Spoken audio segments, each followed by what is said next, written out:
Hey everyone, I have a huge surprise for you today. We have the legendary Sean Kanan, who many of you know as Mike Barnes. He is here with us today. He's going to be talking about Karate Kid 3, Mike Barnes, Cobra Kai, his new book, and his Emmy-nominated series, Studio City. Sean, thank you so much for being here with us today. Ken, thanks so much for having me. I appreciate it. Yeah, absolutely. You have such a great resume as an actor. Many people here know you very well, and justifiably so, for Mike Barnes and Karate Kid 3, but you have starred in so many projects over the years. I mean, so many viewers know you from General Hospital, The Bold and the Beautiful, The Young and the Restless. And then there's this new series that you co-created, Studio City, that was nominated for 8 daytime Emmys. Yeah, we actually won. Congratulations. My gosh. So everyone should definitely check out that series. Well, I'll have a link in the description. It's on Prime Video. You can watch it right now. I binged the whole thing. It's amazing. Thank you. I wanted to ask you, and we've got so many questions on different topics. One question I want to get out of the way is, are you able to say right now whether you will maybe appear in future seasons of Cobra Kai? Ken, I am not able to say.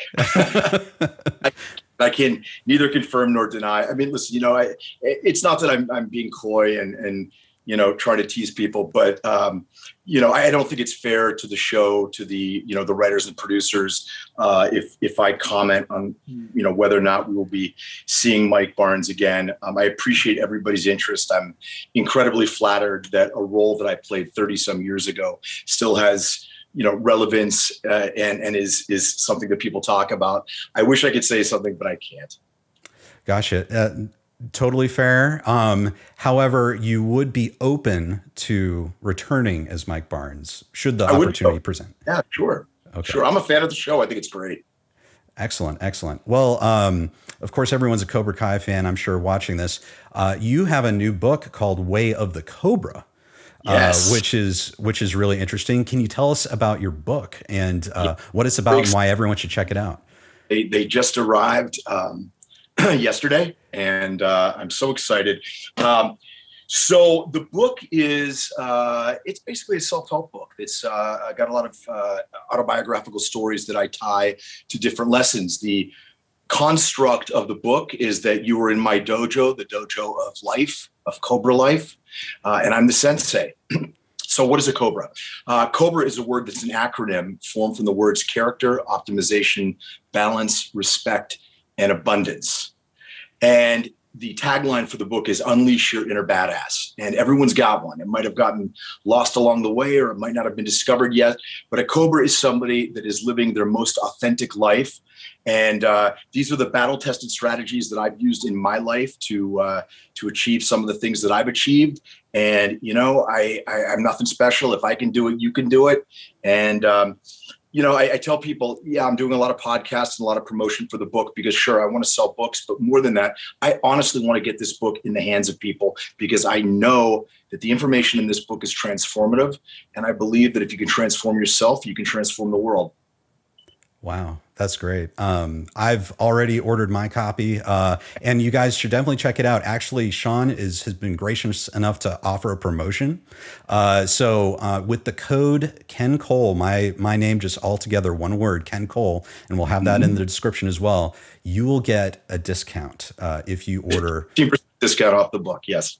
Oh, thank you, Sean. I know a lot of us would be very interested to use that and check out the book. So definitely go to wayofthecobra.com. That link is in the description below. So talking about this, as far as like being achieving your true potential, let's go back to where you started before, you came out to Hollywood. What made you first interested in acting, and what made you want to pursue that as a career? That's an excellent question. And, in the book, I have a chapter called Find a Mentor, Be a Mentor. And I talk about the importance of how having someone as a mentor can change your life. So I grew up in this small town in Western Pennsylvania, about 40 minutes or so outside of Pittsburgh. And I to this day, I still love to go to the movies by myself. It's my little haven. I love to duck into a theater in the middle of the afternoon. Something about just, the darkness and kind of the grandeur of the big screen just helps me, detach a little bit. And so when I was a kid, I loved that too. And I didn't know it, but at the time, when I was watching The Outlaw Josie Wales and Obi-Wan Kenobi and Bruce Lee, they were my earliest mentors. They helped me visualize beyond the horizon of my immediate life into what was beyond. And I knew that I wanted to go experience the bigger world.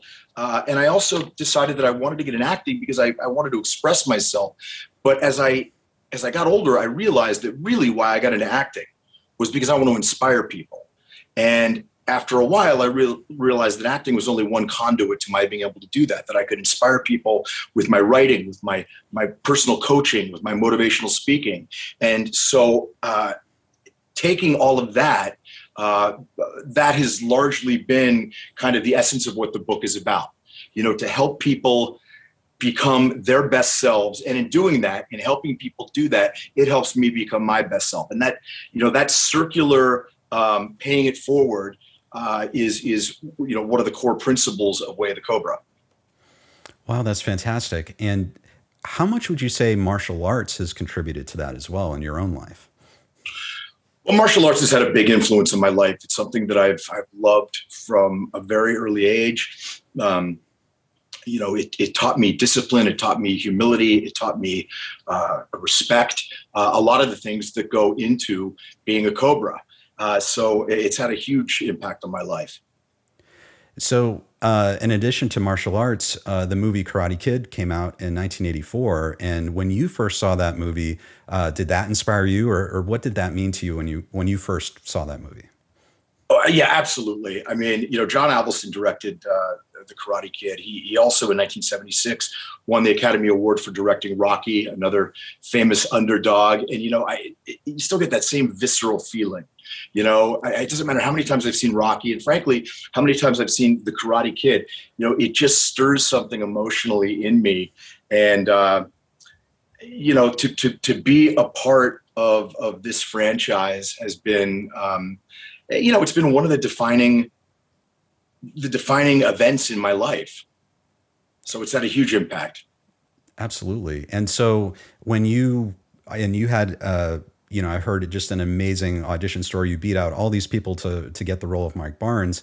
But you're getting this role that's a villain, and did you, as far as, inspiring people and making people feel good, was that different to you? Was that a big shift in terms of being such a menacing villain in such a sort of an inspirational franchise?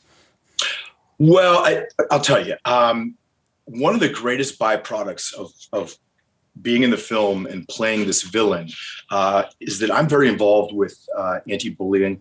I'm one of the international youth ambassadors for Buddha bullying, and we go into schools, facilitate a dialogue with kids, get them to talk about the epidemic that is bullying and cyberbullying. And I always start off by showing the iconic fight scene at the final All Valley tournament between Mike Barnes and Ralph Macchio. And, Mike Barnes is yelling at Ralph and Daniel and terrifying him. And I say, would you guys believe that scary guy used to get bullied? Because I did. I was severely bullied when I was a young kid. And I never realized or could have imagined that when I did the film, one of the most amazing gifts that it would give me would be a way to connect with kids about bullying.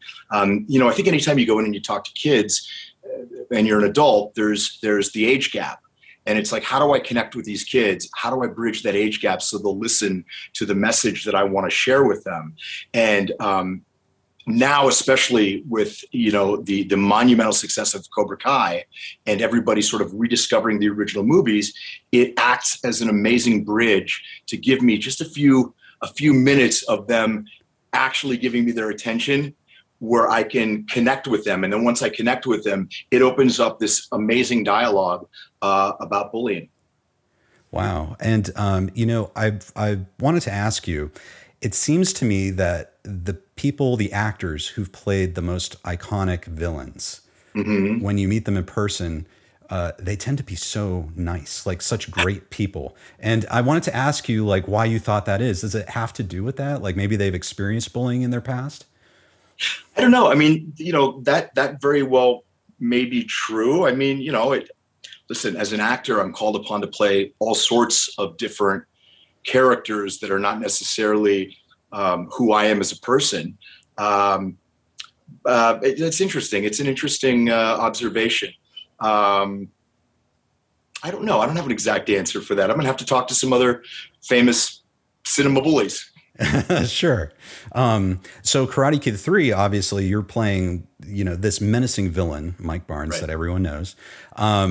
What was that like? What was that experience like to work with John Avildsen, the Academy Award winning director? I mean, John's a consummate director, was a consummate director. He's passed away. He left us. What an amazing experience for a young actor to have not only the ability to do a big budget studio film where you learn an incredible amount, but to step into, the third installment of a film that had worldwide recognition. So it was a blessing on so many different levels. You really, you can learn a lot of stuff in acting class, but the on-the-job experience working with, professional actors with an Academy Award-winning director is, some people don't have the good fortune to learn that well into their career. And I was able to sponge that up and absorb it. And I think it really helped me as a young actor. And once the film was done, they sent me out on a 12-city publicity tour. And it was like a crash course in going to PR school. Because, I very quickly learned how to conduct myself during interviews, how to interact with the press, and that's invaluable too, because, it is show business. And a lot of the business of show is promoting yourself once you've completed something and knowing how to do it properly. And so I've always kind of considered myself a bit of a closet publicist, and it's been very helpful and effective in my career. Right. So that is something like all the actors, the main actors in movies have to do is they have to go out and interact with the press. And in that, in Karate Kid 3, you had a fellow villain actor, Thomas Ian Griffith. And I think both of you guys, that was kind of like your first big movie. And it was. What was it like working with Thomas Ian Griffith as two villains? He was great. I mean, he's got such a charisma and a force of personality. We worked really well together. I really liked Tommy. Unfortunately, I haven't seen him over the years. I'll tell you a quick funny story. So my wife and I were getting married. We were having an engagement party, and Martin Cove, who's a dear friend of ours, was at the party, and we were having this party at this restaurant in Hollywood in a private room, and it just so happened, complete serendipity and coincidence, Thomas Ian Griffith was having dinner with his wife. And he heard that I was there with Marty. And so he came up and said, hi, we've got this great picture of me, Marty, Tommy, and my wife kind of being reunited. And it was wonderful to see him. Oh, that's fantastic. One question that we had too, kind of a technical question on that movie, the Cobra Kai dojo in Karate Kid 3, was that a set? Or was that actually the location from Karate Kid 1, like that actual real location? We definitely had a set. I honestly can't remember. I'm trying to remember if we shot at what was the dojo in the first movie, which is on Lancashire in North Hollywood. I honestly don't remember.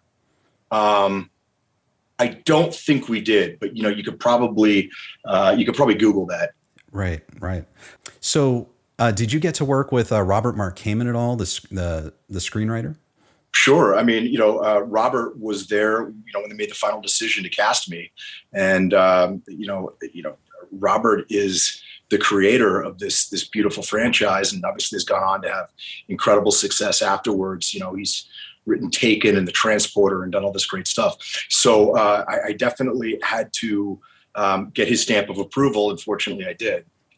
Excellent. And I wanted to ask you too about sort of this character you created, Mike Barnes. When you got the script and you looked at it, how much of a background did you have for Mike Barnes?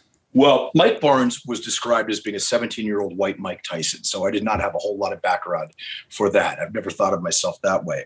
I had studied martial arts for several years prior to having the part. So I had a very, strong background in traditional Japanese karate. So that went a long way to me understanding what was being asked of me physically. Also, the kind of the sensibility that goes with studying martial arts in a dojo. Mike Barnes is the antithesis of epitomizing, the spirit of martial arts. But I had competed in some tournaments. So I had a good framework for it. In the final All Valley fight scene, a lot of that was improv, and they just kind of let me go. And that's kind of what came out of me. So, I don't know when I necessarily saw it on the page if I anticipated that's how it was going to manifest. But, once I got there and, there's the incredible excitement of having hundreds of extras and, it's this iconic set of the All Valley tournament that we've all seen and that I had seen as a paying customer going to see the first two films. I guess just the energy and the spirit of it kind of worked through me and that all came out. Well, that's amazing. I didn't know so much of it was improv. It was just, Yep. It was so real. It was such an iconic moment, I think, in the entire trilogy. And so that's amazing. You were phenomenal in that moment. Thank you. I appreciate it. So looking back at and I don't know if you thought as an actor, where did Mike Barnes come from? But I kind of wanted to ask you in relation to your book, Way of the Cobra, if you, Sean Kanan, were talking to this character, Mike Barnes, who's obviously wants to do well and he's ambitious, he wants to be successful. What would you advise him? How would you give Mike Barnes advice on how he can make his life better? The first thing that comes to mind is character, because character is everything. Character defines who we are and determines our destiny. And if you don't behave with character, you can have all the talent in the world. And we all have heard the stories of talented athletes, but off the field, they lack character and they don't play well with others. And, talent can obscure that for a while, but sooner or later, your character will be tested and rise to the occasion. And if you don't have it, a lot of times you see these athletes getting cut off the team like a cancer because they know that if that attitude infects the rest of the team, that that it's going to be lights out. So one of the things I do talk about in the book, and it's kind of like a synthesis, is people ask me sometimes what are a couple things that I can do to be successful. And so I kind of thought about it and I sort of boiled it down to this. You don't have to be the most talented guy or girl in the room, but if you can do the four things that I'm going to tell you, you've got about a 95% chance of being successful. The first is so simple. We learned it in kindergarten, the golden rule. Do unto others as you would have them do unto you. Treat people with respect, treat people with civility. Our nation has become so fractured and vitriolic, and this whole concept of I disagree with you, therefore I have to eviscerate the core of who you are as a human being has got to go. The second thing is to treat people with empathy. You see somebody in line at the market or waiting for a bus by themselves, and you never know what quiet personal war that person is engaged with. You don't know if somebody's going up to the pharmacy to get medicine they can't afford for their dying spouse. You don't know if someone's struggling with addiction or abuse or what it is. So I think that treating other people with a little more empathy and a little more kindness goes such a long way. The third thing that I think makes a huge difference in people's lives is, you have to act with integrity. Say what you mean, do what you say, be dependable, show up, do things not because the crowd's cheering or other people are going to take notice, simply because it's the right thing to do. And lastly, the last one is grind. Get out of bed with passion, Know what your definition of success is. Know what your why is that motivates you, and just keep going. It's like compound interest in the bank. You check your balance every single day. You don't really notice a big difference. But, if you keep doing the right thing, showing up day after day, you might not notice a big difference after 3 days, but you look back in 30 days and you go, wow, look where I was. Look what I've achieved in that short amount of time. So it's consistency. Wow. So I think those are the things that I would encourage young Mike to take a serious look at. Do you think he has it in him do you think he has the character deep inside? Do you have hope for him that he could find that? I do, because, it does take a certain type of character to be a champion. And for one reason or another, Mike Barnes was a tournament champion. I think he just got a bunch of bad wiring and bad messages. And, I'd like to think at 17 that he's young enough that with the right kind of direction, counsel, mentorship, he could turn it around. Well, you're talking about all these things, just listening to you, it's very inspiring. All these things that are in your book. I wanted to ask too, what would you say to everyone right now? A lot of us watching this are inspired by movies. We love movies, and we really haven't had that experience of going to the theater this past year. We've had this pandemic. We've been isolated from everyone. And I'm sure a lot of people feel like their own personal growth has just stopped, this past year. And now it's like almost overwhelming. Like, okay, if things are starting up soon, hopefully, how can I start up again? I don't have that momentum right now. I don't know. What would you say? What would you say to everyone out there who's feeling like that? I'd encourage them all to get my book, and I'm being dead serious. It is difficult to rematriculate back into the workforce or school with whatever this new normal is going to be. And I think people need to be inspired. I think they need to be able to look within themselves and say that, what, I got it. I got the stuff of a champion. I just have, it's like I say this in the introduction of the book. I say, I've got good news and I've got bad news. First, the bad news. I don't have a silver bullet. I don't have something that is going to turn you into that, that ferocious, successful beast in an instant. But here's the good news. It's like the Zen riddle. How did the ship get in the bottle? It was already there. Everything you need is already within you. That inner badass is within you. You just have to learn how to let it out, how to get in touch with it. And that's what I do in the book. So this is something that you've lived, right? Like you've applied these lessons, and you have recently developed, you co-created this series, Studio City, which had 8 Daytime Emmy nominations and a win. It's really taken everyone by storm. It's like, and for anyone watching, like, I binged the entire series. It's wonderful. It's great. It's like, it starts out about one thing, and then it kind of sneaks up behind you, and really kind of, it works on so many different levels. But this is like an amazing achievement that you and your wife, who's a writer on the show, you've created this. And do you find that you used these tactics in order to get to that achievement? Absolutely. About 3 years ago, I found myself in a position I think a lot of people can relate to. I had some pretty significant successes. I had some epic failures, some well publicized. And, I was looking in the mirror, and I was thinking, okay, what's next? What's the second act here? And the first thing I decided was that rather than wait for my ship to come in, I was going to build the ship. I just had to figure out how to do it. And so I started doing some things very differently, and I started achieving some really great results very quickly. And in that 1 year, I co-created Studio City with my partner Jason Antignoli. Got it on Amazon Prime, nominated for 8 Emmys, won 1. I co-authored Success Factor X, my second book, which became an Amazon new release bestseller.